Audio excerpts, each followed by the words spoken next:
Dengan nada bercanda, Harry berkata dengan entengnya, nanti matinya mama kau itu ya." Ucapan itu benar-benar meluncur dengan ringan tapi langsung membekas di dalam hati Satria. Halo Sobat Pena, apa kabar hari ini? Assalamualaikum warahmatullahi wabarakatuh. Hari ini kita akan kembali membahas kejadian-kejadian mengerikan, kisah nyata yang terjadi di muka bumi ini. Pada tahun 2021 silam, warga Kabupaten Deli Serdang, Sumatera Utara sempat dihebohkan dengan perkelahian yang berujung maut, di mana salah satunya yaitu seorang pria harus berakhir dengan tragis. Dia tewas dengan tubuh bersimbah cairan merah dan luka parah di kepala serta bahunya. Ironisnya, kejadian tersebut ternyata bermula dari ejekan pelaku tentang ibu korban yang sedang sakit, yang mana di saat itu pelaku menyumpahi ibu korban akan segera meninggal dunia. Ya wajar saja, korban merasa sakit hati. Bagaimana cerita selengkapnya dari kasus yang satu ini? Langsung saja kita bahas di Kata Pena.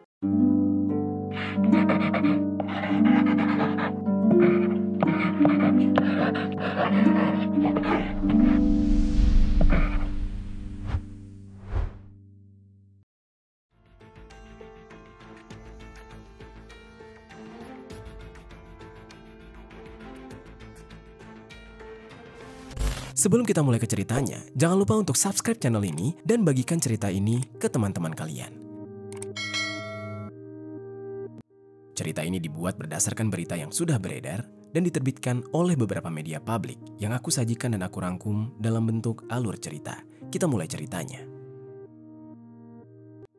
Jadi sobat, di Deli Serdang, Sumatera Utara, tepatnya di Desa Penen, Kecamatan Biru-Biru, hiduplah seorang pria sederhana yang bernama Satria Effendi Sembiring. Dia kerap disapa dengan nama Satria. Pada saat itu Satria ini berusia 31 tahun. Sehari-harinya Satria bekerja sebagai petani. Satria terbiasa bangun pagi sebelum matahari terbit, membawa cangkul dan karung beras kosong, lalu berjalan menyusuri jalan setapak menuju ladang yang tidak jauh dari rumahnya. Hidupnya berjalan dengan pola yang sama setiap hari. Satria mengawali hari pagi-pagi sekali dengan embun dan dingin udara yang masih sejuk, beristirahat di bawah pohon pisang sambil meneguk air, melakukan pekerjaan sehari-harinya sebagai petani, lalu kembali ke rumah saat senja menyelimuti langit. Satria menjalani hidupnya dengan tenang, tidak berlebih, namun cukup untuk bertahan. Dia bukan pria yang mengejar harta atau gengsi, melainkan dia adalah seseorang yang menghargai keheningan dan ketulusan kerja keras.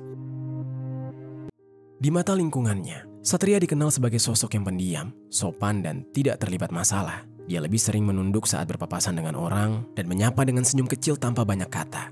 Tidak jarang, warga desa melihatnya membantu tetangga tanpa diminta, mengangkat hasil panen, memperbaiki pagar, atau sekedar menuntun hewan ternak yang lepas. Bagi banyak orang, Satria adalah contoh dari sosok muda yang sederhana dan juga pekerja keras. Meski hidupnya tidak semewah orang lain, namun di balik ketenangannya itu, Satria menyimpan beban batin yang berat. Ibunya yang sangat dia sayangi tengah berbaring sakit dan dirawat di rumah sakit. Kabar itu pun membuat hari-harinya terasa lebih berat dari biasanya. Setiap kali dia memandang ladang yang hijau, pikirannya selalu teringat pada ibunya yang berjuang menahan sakit di ranjang rumah sakit. Di dalam diam, dia berdoa agar sang ibu diberikan kekuatan untuk bisa bertahan. Bagi Satria, ibunya bukan hanya orang tua, tapi juga tempat dia bersandar, keluh kesah, dan satu-satunya alasan dia tetap bertahan menjalani hidup yang keras di desa kecil itu. Segala lelah dan kerja kerasnya di ladang adalah bentuk bakti, sebuah usaha kecil untuk melihat ibunya bisa kembali sehat dan tersenyum. Namun siapa sangka, di tengah kesedihan dan kelelahan itu, takdir justru mempertemukan dengan ujian yang lebih berat. Sebuah kalimat yang diucapkan tanpa pikir panjang oleh seorang teman dekat bakal menjadi bara yang membakar amarahnya dan mengubah hidup Satria untuk selama-lamanya. Pada saat ibunya dirawat di rumah sakit, Satria tampak sering merenung di warung tuak langganannya di pinggir jalan utama Desa Penen. Warung kecil itu sederhana saja, berdinding papan dengan bangku kayu panjang dan lampu bohlam kuning yang menggantung rendah. Tempat itu bukan sekedar warung, tapi sudah seperti titik pertemuan bagi warga desa yang ingin beristirahat setelah seharian bekerja di ladang. Bukan karena ingin mabuk, tapi karena ingin melupakan sejenak rasa cemas akan kondisi ibunya. Satria kerap duduk di sana sendirian sambil menatap kosong gelas tuaknya. Di warung itulah dia biasa bertemu dan berbincang dengan Heri Waruwu, pria yang berusia 35 tahun yang sudah lama dia kenal. Heri adalah sosok yang mudah akrab dengan siapapun. Di mata warga sekitar, Heri juga dikenal sebagai sosok yang periang, terbuka, dan gemar bercanda. Heri selalu punya cara untuk membuat suasana menjadi ramai, dan setiap kali Heri datang ke warung, tawa dan obrolan warga pasti mengalir lebih hangat. Keduanya sudah seperti sahabat lama. Harry sering mengajak Satria untuk duduk bersama, membicarakan hal-hal ringan, mulai dari hasil panen, harga pupuk, hingga cerita-cerita masa lalu di desa mereka. Harry juga dikenal sering menraktir, tuak atau makanan kecil bagi teman-temannya, termasuk Satria. Tidak diketahui secara detail tentang latar belakang Harry, namun dia cukup dikenal di desa karena sikapnya yang suka menolong dan tidak pernah pelit berbagi tawa. Akan tetapi, di balik sisi periangnya, Harry juga memiliki satu sifat yang sering disadari oleh orang-orang sekitar, yaitu ucapannya yang spontan kerap sekali menyakiti hati. Atau, ya, dengan kata lain, dia sering sekali bercanda di luar batas dan sering melontarkan komentar atau candaan tanpa pikir panjang. Sebagian orang menanggapinya dengan tawa, tapi sebagian lagi memilih diam. Harry tidak pernah bermaksud jahat, tapi terkadang kata-katanya bisa sangat menyakiti, apalagi bagi orang yang sedang dilanda masalah dan kesedihan. Satria bukanlah satu-satunya yang tahu sifat itu. Banyak warga yang sudah terbiasa dengan gaya bicara Harry yang ceplas-ceplos, namun kejadian menjadi berbeda ketika Harry tanpa sadar melontarkan kalimat yang menyinggung soal ibu Satria yang sedang sakit. Kata-kata yang biasanya dianggap gurauan, itu justru menjadi pemicu luka yang paling dalam. Tidak ada yang tahu bahwa dari warung kecil yang selalu ramai oleh canda tawa akan muncul kejadian yang benar-benar mengerikan. Kejadian yang tidak diinginkan itu bermula pada hari Selasa, tanggal 12 Oktober tahun 2021. Di desa Penen, di saat itu terasa senang. Angin malam berhembus lembut di antara pepohonan, dan di sebuah warung kecil di tepi jalan desa, beberapa warga sedang duduk menikmati tuak, minuman tradisional. Dan di antara beberapa warga tersebut ada Satria dan Harry. Lalu sekitar pukul 10 malam, keduanya terlihat berbincang seperti biasa. Satria duduk dengan tatapan lelah, menatap gelas tuaknya tanpa banyak bicara. Dia sedang gelisah. Di dalam perbincangan itu, Satria mulai curhat kepada Harry tentang ibunya yang sedang sakit dan dirawat di rumah sakit. Dia bercerita dengan nada sedih, berharap mendapat dukungan moral dari teman yang dianggapnya dekat. Namun bukannya mendapat empati, Harry justru menjawab dengan kalimat yang menusuk hati. Dengan nada bercanda, Harry berkata dengan entengnya, nanti matinya mama kau itu ya." Ucapan itu benar-benar meluncur dengan ringan tapi langsung membekas di dalam hati Satria. Wajahnya berubah tegang, matanya menatap kosong, tubuhnya kaku dan suasana yang semula hangat tiba-tiba menjadi dingin. Harry tidak sadar bahwa candaannya barusan sudah menyentuh sesuatu yang paling sensitif di dalam hati sahabatnya, seorang anak yang sedang berjuang menahan cemas menanti ibunya sembuh. Beberapa menit kemudian, Harry pamit terlebih dahulu. Dia pun berdiri dan meninggalkan Satria yang menghiraukannya. Harry berjalan pulang menuju rumahnya yang terletak jauh dari tempat tersebut.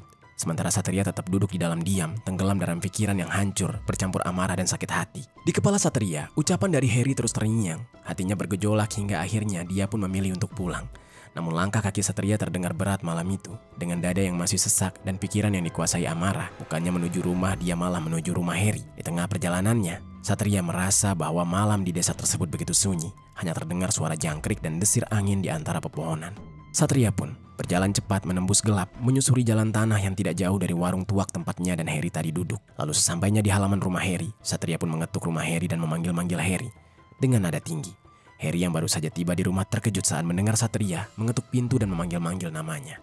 Harry langsung membuka pintu dan melihat Satria berdiri di depannya dengan wajah tegang dan penuh emosi. Satria pun mengatakan bahwa apa yang sebelumnya dikatakan oleh Harry tentang ibunya yang sedang sakit membuatnya sangat kesal. Satria merasa ibunya dihina dan disumpahi akan mati. Padahal Harry tahu betul, meski ibunya Satria sedang terbaring lemah di rumah sakit, tetap saja ibunya masih hidup. Akan tetapi Harry tidak mau disalahkan. Dia pun terus mengelak bahwa yang dia katakan memang benar. Dan bahkan Harry merasa bahwa Satria tidak perlu mengambil hati atas ucapannya. Perdebatan itu pecah di antara mereka. Awalnya keduanya terlibat cekcok mulut dan saling melempar kata dengan nada tinggi. Harry terus-menerus mengelak, mengatakan bahwa ucapannya tadi hanya bercanda. Tapi bagi Satria, tidak ada lagi yang terdengar seperti lelucon. Hingga akhirnya, suasana semakin memanas. Dalam detik-detik penuh amarah itu, Satria yang tersulut emosi meraih sebilah parang yang kebetulan berada di dekatnya. Tanpa pikir panjang, Satria pun menghujamkan parang yang dia pegang ke arah belakang kepala dan bahu Harry, hingga mendarat secara brutal. Hujaman pertama membuat tubuh Harry terhuyung. Dua hujaman berikutnya menghantam lebih keras, disusul satu hujaman panjang di bahu kiri, sedalam 7 cm. Cairan merah pun keluar deras akibat luka robek itu, membasahi tanah di bawah kaki mereka.